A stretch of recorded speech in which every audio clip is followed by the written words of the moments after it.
हाय दोस्तों, स्वागत है कुछ भी में। धर्मवीर भारती की मशहूर रचना गुनाहों का देवता भाग 13। वो शैली की कविता तो भूल गया और उसे याद आ गई आम की फांक और सुधा की शरारत से भी भरी शोक आंखें। फिर तो एक के बाद दूसरी शरारत प्राणों में उठ उठकर चंदर की नसों को गुदगुदाने लगी और चंदर उस दिन जाने क्यों हंसने के लिए व्याकुल हो उठा। उसे ऐसा लगा जैसे सुधा की दूरी, ये अलगाव, ये सभी झूठ है। सच तो वे सुनहले दिन थे जो सुधा की शरारतों से मुस्कुराते थे, सुधा के दुलार में जगमगाते थे। और कुछ भी हो जाए, सुधा उसके जीवन का एक ऐसा अमर सत्य है जो कभी भी डगमगा नहीं सकता। अगर वो उदास होता है, दुखी होता है, तो वो गलत है। वो अपने ही आदर्श को झूठा बना रहा है, अपने ही सपने का अपमान कर रहा है। और उसी दिन सुधा का खत भी आया, जिसमें सुधा ने साफ साफ तो नहीं पर इशारे से लिखा था कि वो चंदर के भरोसे ही किसी तरह दिन काट रही थी। उसने सुधा को एक पत्र लिखा जिसमें वही शरारत, वही खिजाने की बातें थीं जो हमेशा सुधा से करता था, लेकिन जिसे वो पिछले 3 महीने में भूल गया था। उसके बाद वो बिनती के यहाँ गया। बिनती अपने धोती में कुरेशिया की बेल टाँक रही थी। ले गिलहरी, तेरी दीदी का खत लाओ, मिठाई खिलाओ। हम काहे खिलाए? आप खिलाइए जो खिले पड़े हैं आज। बिनती बोली। हम क्यों खिलाएंगे? यहाँ तो सुधा का नाम सुनते ही तबीयत उड़ जाती है। अरे चलिए, आपका घर मेरा देखा है, मुझे नहीं बना सकते आप? बिनती ने मुंह चिढ़ाकर कहा। आज बड़े खुश हैं? हाँ बिनती। एक गहरी सांस लेकर चंदर चुप हो गया। कभी कभी उदासी भी थक जाती है, और मुंह झुकाकर बैठ गया। क्यों, क्या हुआ? बिनती ने चंदर की बाह में सुई चुभो दी। चंदर चौंक उठा। हमारी शक्ल देखते आपके चेहरे पर मुहर्रम छा जाता है? अजी नहीं, आपका मुखमंडल देखकर तो आकाश में चंद्रमा भी लज्जित हो जाता होगा। श्रीमती बिनती विदुषी, चंदर ने हंसकर कहा। आज चंदर बहुत खुश था। बिनती लजा गई और उसके गालों में फूल के कटोरे खिल गए, और उसने चंदर के कंधे में फिर से सुई चुभ होकर कहा, आपको एक बड़े मजे की बात बतानी है आज। क्या? फिर हंसिएगा मत और चिढ़ाइएगा नहीं। बिनती बोली। कुछ तेरे ब्याह की बात होगी। चंदर ने कहा। नहीं, ब्याह की नहीं, प्रेम की। बिनती ने हंसकर कहा और झेंप गई। अच्छा, गिलहरी को यूरोप कब से? चंदर ने हंसकर पूछा। अपनी माँ जी की शक्ल देखी है ना? काट कर कुएं में फेंक देंगी तुझे। अब क्या करें, कोई सिर पर प्रेम मढ़ ही दे तो। बिनती ने बड़े आत्मविश्वास से कहा। थी बड़ी खुले स्वभाव की लड़की। आखिर कौन है अभागा वो? जरा नाम तो सुने। चंदर बोला। हमारे महाकवि मास्टर साहब। बिनती ने हंसकर कहा। अच्छा, ये कब से? तूने पहले तो कभी बताया नहीं। अब तो जाकर हमें मालूम हुआ।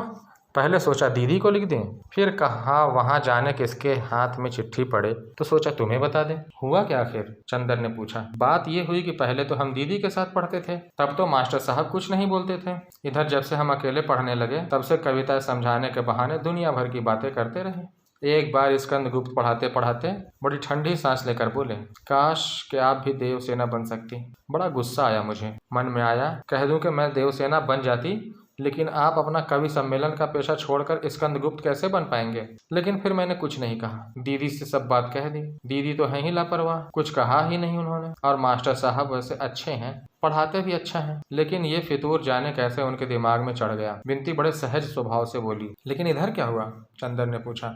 अभी कल आए। एक हाथ में उनके एक मोटी सी कॉपी थी। दे गए तो देखा वो उनकी कविताओं का संग्रह है, और उसका नाम उन्होंने रखा है बिनती। अभी आते होंगे।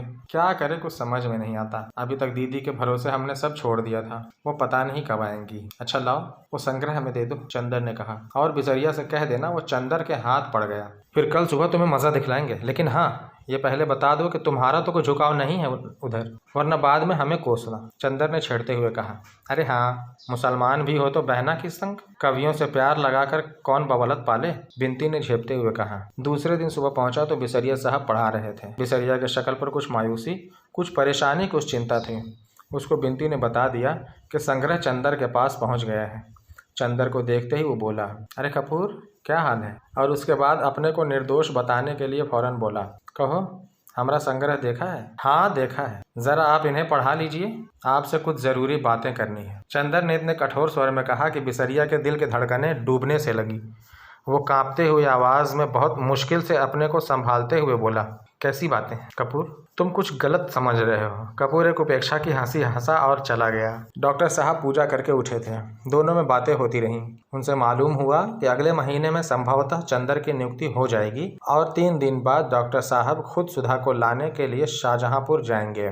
उन्होंने बुआ जी को पत्र लिखा है कि यदि वो आ जाएं तो अच्छा है, वरना चंदर को 2-3 दिन बाद यहीं रहना पड़ेगा, क्योंकि बिनती अकेली है। चंदर के बाद दूसरी है, लेकिन और लोगों के भरोसे डॉक्टर साहब बिनती को अकेले नहीं छोड़ सकते। अविश्वास आदमी के प्रवृत्ति को जितना बिगाड़ता है, विश्वास आदमी को उतना ही बनाता है। डॉक्टर साहब चंदर पर जितना विश्वास करते थे, सुधा चंदर पर जितना विश्वास करती थी और इधर बिनती उस पर जितना विश्वास करने लगी थी, उसके कारण चंदर के चरित्र में इतनी दृढ़ता आ गई थी कि वो फौलाद बन गया था। ऐसे अवसरों पर जब मनुष्य को गंभीरतम उत्तरदायित्व सौंपा जाता है, तब संभवतः आदमी के चरित्र में एक विचित्र सा निखार आ जाता है। ये निखार चंदर के चरित्र में बहुत उभर कर आया था, और यहाँ तक कि बुआ जी अपनी लड़की पर अविश्वास कर सकती थी, वो भी चंदर को देवता ही मानती थी। बिनती पर और चाहे जो बंधन हो, लेकिन चंदर के हाथ में बिनती को छोड़कर वो निश्चिंत थी। डॉक्टर साहब और चंदर बैठे बातें कर ही रहे थे कि बिनती ने आकर कहा, चलिए मास्टर साहब आपका इंतजार कर रहे हैं। चंदर उठ खड़ा हुआ।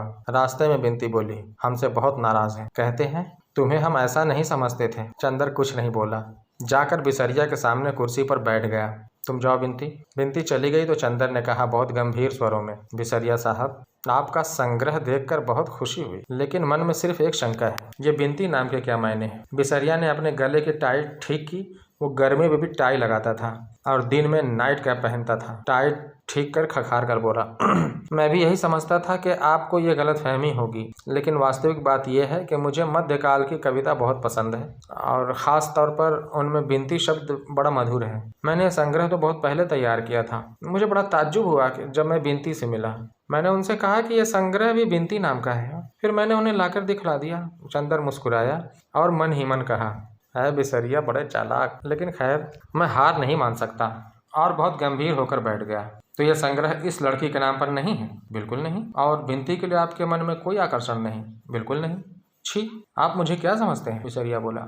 छी, मैं भी कैसा आदमी हूँ, माफ़ करना बिसरिया, मैंने व्यर्थ में शक किया। बिसरिया ये नहीं जानता था कि दांव इतना सफल होगा। वो खुशी से फूल उठा। सहसा चंदर ने एक गहरी सांस ली। क्या बात है चंदर बाबू? बिसरिया ने पूछा। कुछ नहीं बिसरिया, आज तक मुझे तुम्हारी प्रतिभा, तुम्हारी भावना, तुम्हारी कला पर विश्वास था, आज से उठ गया। क्यों? क्यों क्या?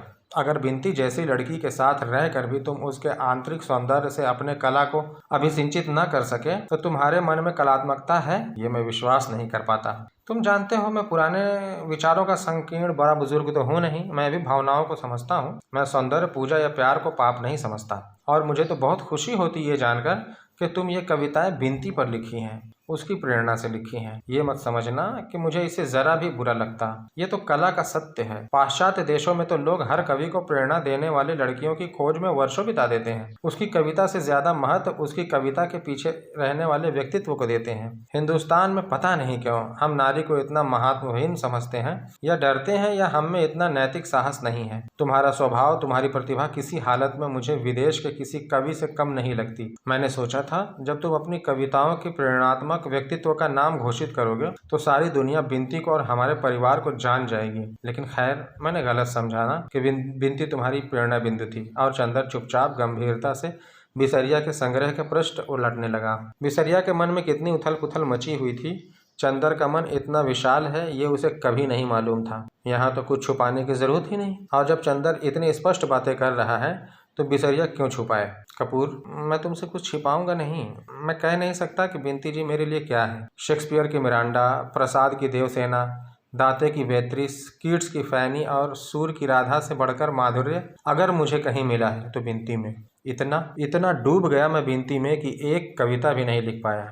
मेरा संग्रह छपने जा रहा था, मैंने सोचा कि इसका नाम ही क्यों न बिनती रखूं। चंदर ने बड़ी मुश्किल से अपनी हंसी रोकी। दरवाजे के पास छिपी खड़ी हुई बिनती खिलखिलाकर हंस पड़ी। चंदर बोला, नाम तो बिनती बहुत अच्छा सोचा तुमने, लेकिन सिर्फ एक बात है, मेरे जैसे विचार के सभी लोग नहीं होते। अगर घर के और लोगों को यह मालूम हो गया, मसलन डॉक्टर साहब को, तो वो ना जाने क्या कर डालेंगे।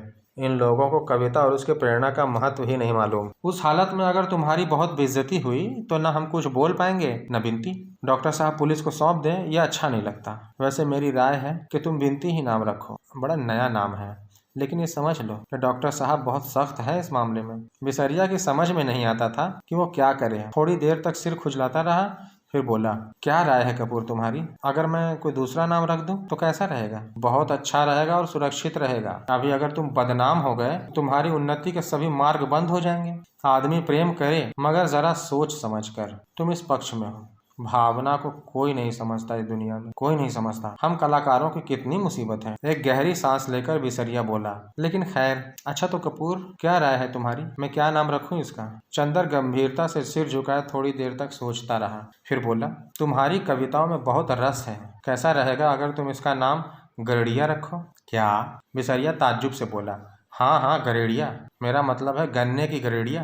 दरवाजे के पीछे बिनती से ना रहा गया और वो खिलखिलाकर हंस पड़ी और सामने आ गई। चंदर भी अट्टहास कर पड़ा। बिसरिया पल भर आंख फाड़े दोनों की ओर देखता रहा। उसके बाद वो ज्यों ही मजाक समझा, उसका चेहरा लाल हो गया। हैट उठाकर बोला, अच्छा, आप लोग मजाक बना रहे थे मेरा? कोई बात नहीं, मैं देखूंगा।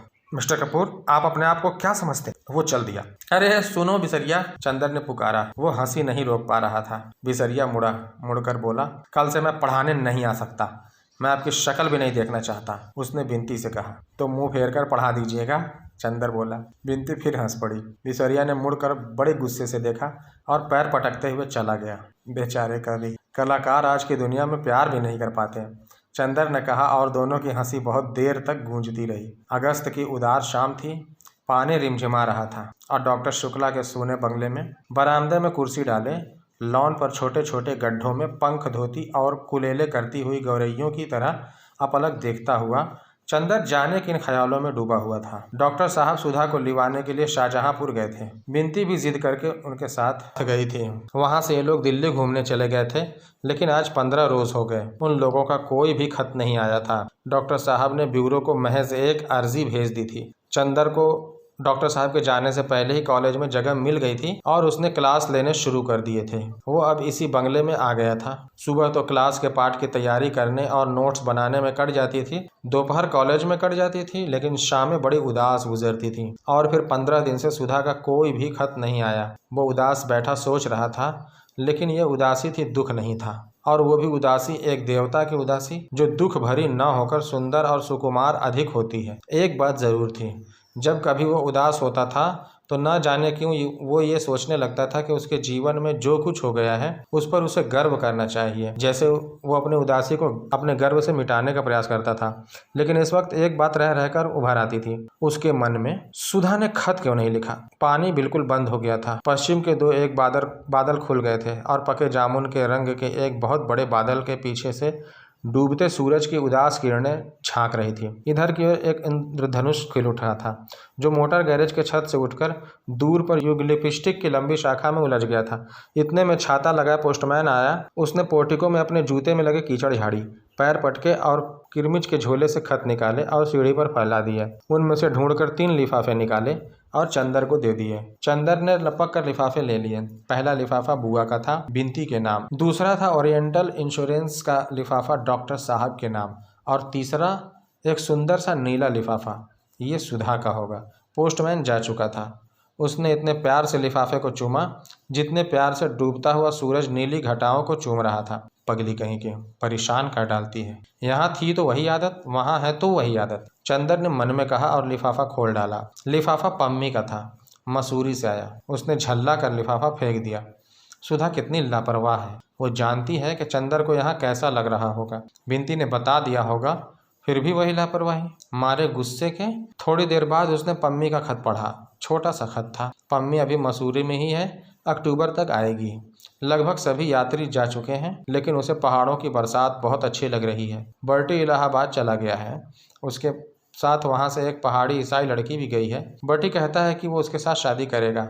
बर्टी अब बहुत स्वस्थ है। चंदर चाहे तो जाकर बर्टी से मिल ले। सुधा के खत के न आने से चंदर के मन में बहुत बेचैनी थी। उसे ठीक से मालूम भी नहीं हो पा रहा था कि ये लोग है कहाँ। बर्टी के आने की खबर मिलने पर उसे संतोष हुआ। चलो एक दिन बर्टी से ही मिलाएंगे, अब देखें कैसे है वो। तीसरे या चौथे दिन जब अकस्मात पानी बंद था, तब वो कार लेकर बर्टी के यहाँ गया। बरसात में इलाहाबाद की सिविल लाइंस का सौंदर्य और भी निखर आता है। रूखे सूखे फुटपाथों और मैदानों पर घास जम जाती है। बंगले की उजाड़ चहार दीवारी तक हरी भरी हो जाती है। लंबे और घने पेड़ और झाड़ियां निखर कर धुल कर हरे मखमले रंग की हो जाती है और कोल तार की सड़कों पर थोड़ी थोड़ी पानी की चादर सी लहरा उठती है, जिसमें पेड़ों की हरी छायाएं बिछ जाती हैं। बंगले में पली हुई बत्तखों के दल सड़क पर चलते हुए मोटरों को रोक लेते हैं और हर बंगले में से रेडियो या ग्रामोफोन के संगीत की लहरें मचलती हुई वातावरण पर छा जाती हैं। कॉलेज से लौटकर एक प्याला चाय पीकर कार लेकर चंदर बर्टी के यहाँ चल दिया। वो बहुत दिन बाद बर्टी को देखने जा रहा है। जिन व्यक्तियों को उसने अपने जीवन में देखा था, बर्टी शायद उन सभी से निराला था, अद्भुत था। लेकिन कितना अभागा था। नहीं, अभागा नहीं, कमजोर था बर्टी। और वही क्या कमजोर था, ये सारी दुनिया कितनी कमजोर है। बर्टी का बंगला आ गया था। वो उतरकर अंदर गया। बाहर कोई नहीं था। बरामदे में एक पिंजरा टंगा हुआ था जिसमें एक बहुत छोटा तोते का बच्चा टंगा हुआ था। चंदर भीतर जाने में हिचक रहा था क्योंकि एक तो पम्मी नहीं थी और दूसरे कोई और लड़की भी बर्टी के साथ आई थी, बर्टी की भाभी पत्नी। चंदर ने आवाज दी। अंदर कोई बहुत भारी भरकम स्वर में एक साधारण गीत गा रहा था। चंदर ने फिर आवाज दी। बर्टी बाहर आया। चंदर उसे देखकर दंग रह गया। बर्टी का चेहरा भर गया था। जवानी लौट आई थी। पीलेपन के बजाय चेहरे पर खून दौड़ गया था। सीना उभर आया था। बर्टी खाकी रंग का कोट, बहुत मोटा खाकी हैक, खाकी ब्रीचेस, शिकारी बूट पहने हुए था और कंधे पर बंदूक लटक रही थी। वो आया। ड्राइंग रूम के दरवाजे पर पीठ झुकाकर एक हाथ से बंदूक पकड़कर और एक हाथ आंखों के आगे रखकर उसने इस तरह देखा जैसे वो शिकार ढूंढ रहा हो। चंदर के प्राण सूख गए। उसने मन ही मन सोचा, पहली बार तो कुश्ती में बर्टी से जीत गया था, लेकिन अब की बार जितना मुश्किल है, कहाँ बेकार फंसाकर। उसने घबरा हुई आवाज में कहा, ये मैं हूँ मिस्टर बर्टी, चंद्र कपूर, पम्मी का मित्र। हाँ हाँ, मैं जानता हूँ। बर्टी तनकर खड़ा हो गया और हंसकर बोला, मैं आपको भूला नहीं। मैं तो आपको ये दिखला रहा था कि मैं पागल नहीं हूँ, शिकारी हो गया हूँ। और उसने चंदर के कंधे पकड़कर इतना जोर से झकझोरा कि चंदर की पसलियां चरमरा उठी। आओ। उसने चंदर के कंधे दबाकर बरामदे की ही कोच पर बिठा दिया और सामने कुर्सी पर बैठता हुआ बोला, मैं तुम्हें अंदर ले चलता हूँ, लेकिन अंदर जेनी है और एक मेरा मित्र है। दोनों बातें कर रहे हैं। आज जेनी की सालगिरह है।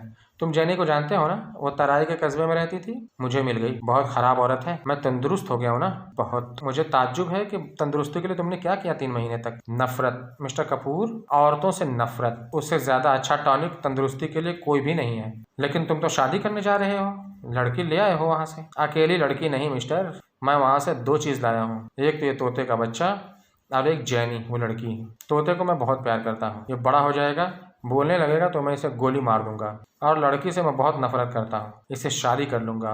क्यों, है ना ठीक? इसको शिकार का चाव कहते हैं। और अब मैं शिकारी हूँ ना। चंदर हाँ कहे या ना कहे, अभी भी बर्टी का दिमाग बिल्कुल वैसा ही है, इसमें कोई शक नहीं। वो क्या करे, अंत में बोला, ये बंदूक तो उतार कर रखिए, हमेशा बांधे रहते हैं। हाँ, और क्या। शिकार का पहला सिद्धांत है कि जहाँ खतरा हो, जंगली जानवर हो, वहाँ कभी बिना बंदूक के नहीं जाना चाहिए। और बहुत धीमे से चंदर के कान में बर्टी बोला, तुम जानते हो चंदर, एक औरत है जो 24 घंटे घर में रहती है। मैं तो एक क्षण को बंदूक अलग नहीं रह सकता। सहसा अंदर से कुछ गिरने की आवाज आई। कोई चीखा और लगा जैसे कोई चीज पियानो पर गिरी और पर्दों को तोड़ती हुई नीचे आ गई। फिर कुछ झगड़ों की आवाज आई।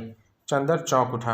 क्या बात है बर्टी, देखो तो। बर्टी ने हाथ पकड़कर चंदर को खींच लिया। बैठो बैठो, अंदर मेरी मित्र और जेनी सालगिरह मना रहे हैं, अंदर मत जाना। लेकिन ये आवाजें कैसी? चंदर ने चिंता से पूछा। शायद वो लोग प्रेम कर रहे होंगे, बर्टी बोला और निश्चिंतता से बैठ गया। और क्षण भर बाद उसने अजब सा दृश्य देखा। एक बर्टी का ही हम उम्र आदमी हाथ से माथे का खून पोंछता हुआ आया। वो नशे में चूर था और बहुत भद्दी गालियां देता हुआ चला जा रहा था। वो गिरता पड़ता आया और उसने बर्टी को देखते ही घूंसा ताना, तुमने मुझे धोखा दिया, मुझसे 50 रुपए उपहार ले लिया। मैं अभी तुम्हें ले बताता हूँ। चंदर स्तब्ध था, क्या करे क्या ना करे। इतने में अंदर से जेनी निकली, लंबी तगड़ी, कम से कम 30 वर्ष की औरत। उसने आते ही पीछे से उस आदमी की कमीज पकड़ी और उसे सीढ़ी के नीचे कीचड़ में ढकेल दिया और सैकड़ों गालियां देती हुई बोली, जा सीधे, वरना हड्डी नहीं बचेगी यहाँ। वो फिर उठा तो खुद भी नीचे कूद पड़ी और घसीटती हुई दरवाजे के बाहर ढकेल आई। बर्टी सांस रोके अपराधी सा खड़ा था। वो लौटी और बर्टी का कॉलर पकड़ लिया। मैं निर्दोष हूँ, मैं कुछ नहीं जानता। सहसा जैनी ने चंदर की ओर देखा। ये भी तुम्हारा दोस्त है? अभी बताती हूँ। और जो चंदर की ओर बढ़ी तो चंदर ने मन ही मन पम्मी का स्मरण किया। कहाँ फंसाया उस कमबख्त ने खत लिखकर। जे हूँ जेनी ने चंदर का कॉलर पकड़ा कि बर्टी बड़े कातर स्वर में बोला, उसे छोड़ दो, वो मेरा नहीं पम्मी का मित्र है। जैनी रुक गई। तुम पम्मी के मित्र हो? अच्छा बैठ जाओ बैठ जाओ, तुम शरीफ आदमी मालूम पड़ते हो, मगर आगे से तुम्हारा कोई मित्र आया तो मैं उसकी हत्या कर डालूंगी, समझे कि नहीं बर्टी? बर्टी ने सिर हिलाया। हाँ समझ गया। जैनी अंदर चली गई, फिर सहसा बाहर आई और बर्टी को पकड़कर घसीटती हुई बोली, पानी बरस रहा है, इतनी सर्दी बढ़ रही है और तुमने स्वेटर नहीं पहना। चलो पहनो। मारने की ठानी? मैं साफ बता देती हूँ, चाहे दुनिया इधर की उधर हो जाए, मैं बिना शादी किए मरने नहीं दूंगी तुम्हें। और वो बकरे की तरह बर्टी का कान पकड़कर अंदर घसीट ले गई। चंदर ने मन में कहा, ये कुछ इस रहस्यमय बंगले का असर है कि हर एक का दिमाग खराब ही मालूम देता है। 2 मिनट बाद जब बर्टी लौटा तो उसके गले में गुलबंद, ऊनी स्वेटर और ऊनी मोजे थे। वो हाँफता हुआ आकर बैठ गया। मिस्टर कपूर, तुम्हें मानना होगा कि ये डाइन जेनी बहुत क्रूर है। मानता हूँ बर्टी, 16वां आने मानता हूँ, चंदर ने मुस्कुराहट रोक कर कहा। लेकिन ये झगड़ा है क्या? झगड़ा क्या होता है? औरतों को समझना बहुत मुश्किल है। इस औरत के फंदे में फंसे कैसे तुम? चंदर ने पूछा। होंठ पर हाथ रखकर धीरे बोलने का इशारा करते हुए बर्टी ने कहा, धीरे बोलो। बात ऐसी हुई कि जब मैं तराई में शिकार खेल रहा था तो एक बार अकेले छूट गया। ये एक पेंशनर फॉरेस्ट गार्ड की अनब्याही लड़की थी, शिकार में बहुत होशियार। मैं भटकते हुए पहुंचा तो इसका बाप बीमार था। मैं रुक गया, तीसरे दिन वो मर गया। उसे जाने कैसा रोग था कि उसका चेहरा बहुत डरावना हो गया था और पेट फूल गया था। रात को इसे बहुत डर लगा तो ये मेरे पास आकर लेट गई। बीच में बंदूक रखकर हम लोग सो गए। रात को इसने बीच से बंदूक हटा दी और अब वो कहती है कि मुझसे ब्याह करेगी और नहीं करूँगा तो मार डालेगी। पम्मी भी मुझसे बोली, अब तुम्हें ब्याह करना ही होगा। अब मजबूरी है मिस्टर कपूर। चंदर चुपचाप बैठा सोच रहा था, कैसी विचित्र जिंदगी है ये सब अभागे की। मानो प्रकृति ने सारे आश्चर्य इसी के किस्मत के लिए छोड़ रखे थे। फिर बोला, ये आज क्या झगड़ा था? कुछ नहीं, आज इसकी सालगिरह थी। ये बोली मुझे कुछ उपहार दो। मैं बहुत देर तक सोचता रहा, इसे क्या दूं? कुछ समझ में ही नहीं आया। बहुत देर सोचने के बाद मैंने सोचा, मैं तो इसका पति होने जा रहा हूँ, इसे एक प्रेमी उपहार में दे दूं। मैंने एक मित्र से कहा कि तुम मेरी भावी पत्नी से आज शाम को प्रेम कर सकते हो। वो राजी हो गया, मैं ले आया। चंदर जोर से हंस पड़ा। हंसो मत मिस्टर कपूर, बर्टी बहुत गंभीर बनकर बोला। इसका मतलब ये है कि तुम औरतों को समझते नहीं। देखो, एक औरत उसी चीज को ज्यादा पसंद करती है, उसी के प्रति समर्पण करती है जो इसकी जिंदगी में नहीं होता। मसलन एक औरत है जिसका ब्याह हो गया है या होने वाला है, यदि उसे नया प्रेमी मिल जाए तो वो उसकी प्रसन्नता का ठिकाना नहीं रहता। वो अपनी पति की बहुत कम परवाह करेगी अपने प्रेमी के सामने। और अगर कुंवारी लड़की है तो अपनी प्रेमी की भावनाओं की पूरी तौर से हत्या कर सकती है। यदि उसे एक पति मिल जाए तो मैं समझता हूँ कोई भी पति अपनी पत्नी को यदि उपहार दे सकता है तो वो है एक नया प्रेमी। और कोई भी प्रेमी अपनी रानी को यदि एक अच्छा उपहार दे सकता है तो वो ये है कि उसे एक पति प्रदान करे। तुम्हारी भी शादी तो नहीं हुई ना, तो तुम प्रेम तो ज़रूर करते होगे ना? सिर मत हिलाओ, मैं यकीन नहीं कर सकता। मैं इतनी सलाह तुम्हें दे रहा हूँ कि अगर तुम किसी लड़की से प्यार करते हो तो ईश्वर के वास्ते उससे शादी मत करना। तुम मेरा किस्सा सुन चुके हो। अगर दिल से प्यार करना चाहते हो और चाहते हो कि लड़की जीवन भर तुम्हारी कृतज्ञ रहे तो तुम उसकी शादी करा देना। ये लड़कियों के सेक्स जीवन का अंतिम सत्य है। हाँ, बर्टी हंस पड़ा। चंदर को लगा जैसे आग की लपट उसे तपा रही है। उसने भी तो यही किया है सुधा के साथ, जिसे बर्टी कितने विचित्र स्वरों में कह रहा है। उसे लगा जैसे इस प्रेत लोक में सारा जीवन विकृत दिखाई देता है। वहाँ साधना की पवित्रता भी कीचड़ और पागलपन में उलझकर गंदी हो जाती है। छी, कहाँ बर्टी की बातें और कहाँ उसकी सुधा। वो उठ खड़ा हुआ, जल्दी से विदा मानकर इस तरह भागा जैसे उसके पैरों के नीचे अंगारे छिपे हों। फिर उसे नींद नहीं आई, चैन नहीं आया। रात को सोया तो बार बार चौंक सा उठा। उसने सपना देखा, एक बहुत बड़ा कपूर का पहाड़ है, बहुत मुलायम कपूर की बड़ी बड़ी चट्टानें और इतनी पवित्र खुशबू कि आदमी की आत्मा बेले का फूल बन जाए। वो और सुधा उन सौरभ के चट्टानों के बीच चढ़ रहे हैं, लेकिन वो है और सुधा सफ़ेद बादलों की साड़ी पहने हैं और चंदर किरणों की चादर लपेटे हैं। जहाँ जहाँ चंदर जाता है कपूर की चट्टानों पर इंद्रधनुष खेल जाते हैं और सुधा अपने बादलों के आंचल में इंद्रधनुष के फूल बटोरते चलती है। सहसा एक चट्टान हिली और उसमें से एक भयंकर प्रेत निकला, एक सफेद कंकाल जिसके हाथ में अपनी खोपड़ी और एक हाथ में जलती मशाल। और उस मुंडहीन कंकाल ने खोपड़ी हाथ में लेकर चंदर को दिखाई। खोपड़ी हंसी और बोली, देखो, जिंदगी का अंतिम सत्य ये है ये। और उसने अपने हाथ की मशाल ऊंची कर दी। ये कपूर का पहाड़, ये बादलों की साड़ी, ये किरणों का परिधान, ये इंद्रधनुष के फूल, ये सब झूठे हैं। और ये मशाल जो अपने एक स्पर्श में इस सब को पिघला देगी। और उसने अपनी मशाल एक ऊंचे शिखर से छुआ दी। वो शिखर धधक उठा। पिघलती हुई आग की एक धार बरसाती नदी की तरह उमड़कर बहने लगी। भागो सुधा, भागो, चंदर ने चीख कर कहा। सुधा भागी, चंदर भागा और वो पिघली हुई आग की महानदी लहराते हुए अजगर की तरह उन्हें अपनी गुंजलिका में लपेटने के लिए चल पड़ी। शैतान हंस पड़ा, हा हा हा हा। चंदर ने देखा सुधा शैतान की गोद में थी। चंदर चौंक कर जाग गया। पानी बंद था लेकिन घनघोर अंधेरा था और पिशाचिनी की तरह पागल हवा पेड़ों को झकझोर रही थी, जैसे युग के जमे हुए विश्वासों को उखाड़ फेंकना चाहती हो। चंदर कांप रहा था, उसका माथा पसीने से तर था। वो उठकर नीचे आया, उसके कदम ठीक नहीं पड़ रहे थे। बरामदे की बत्ती जलाई। महाराजिन उठी। "का है भैया?" उसने पूछा। "कुछ नहीं, अंदर सोऊंगा," चंदन ने कहा और सुधा के कमरे में बत्ती जलाई। सुधा के चारपाई पर लेट गया, फिर उठा। चारों ओर के दरवाजे बंद कर दिए कि कहीं कोई फिर ऐसा सपना बाहर के भयंकर अंधेरे में से न चला आए। लेकिन बर्टी की बातों से अंदर ही अंदर उसके मन में जाने कहाँ क्या टूट गया, जो फिर नहीं बन पाया।